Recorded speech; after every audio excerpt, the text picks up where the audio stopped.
Once upon a time there was a sweet little girl. She was loved by everyone, most of all her grandmother. So one day she gave her a red velvet hat. The girl always wore the hat, and since then she has been called Little Red Riding Hood.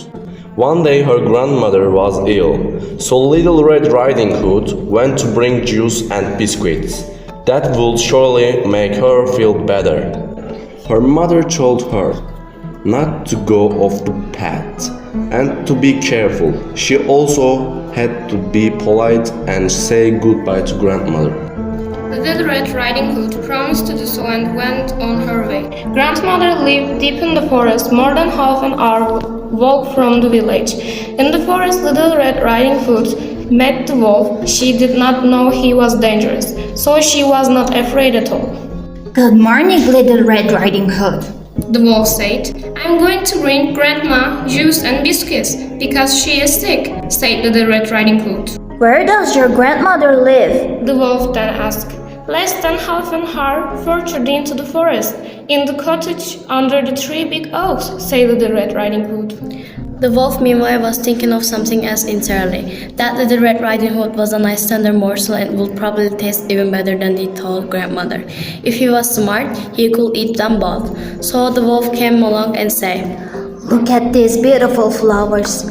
Don't you want to look around for a bit? Little Red Riding Hood wanted to pick a beautiful bouquet for grandmother. It was still early, so she had plenty of time, and so she left the path and wandered deeper and deeper into the forest. Meanwhile, the wolf walked straight to grandmother's house and knocked on the door. "Who is there?" Little Red Riding Hood with juice and biscuits. Open up. "Come in, I can get up," said grandmother. When the wolf was inside, he jumped onto the bed and ate her up in a moment.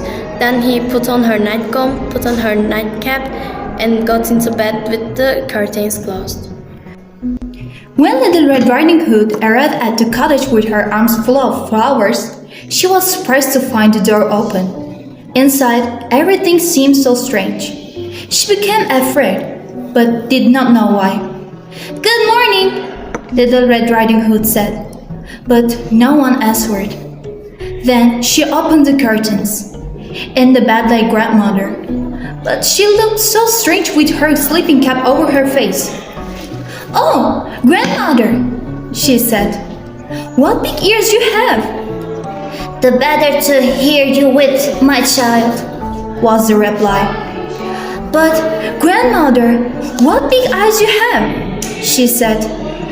the better to see you with, my dear." "But grandmother, what large hands you have."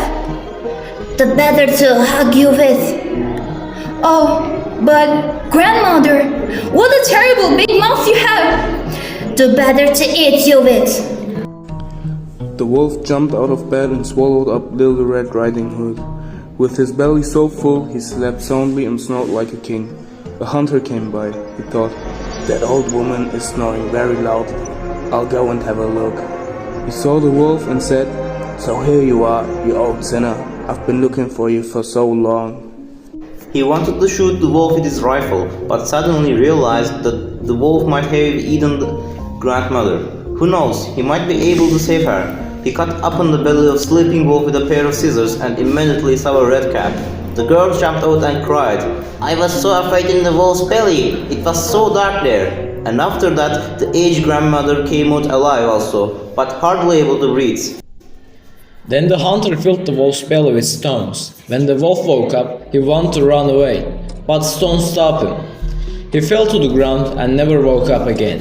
The hunter, grandmother, and Little Red Riding Hood were happy. The hunter took the wolf's fur home. Grandmother drank the juice, ate all the biscuits, and soon felt a lot better. And Little Red Riding Hood said to herself, "I will never leave the forest path again for as long as I live, and I will always listen to my mother."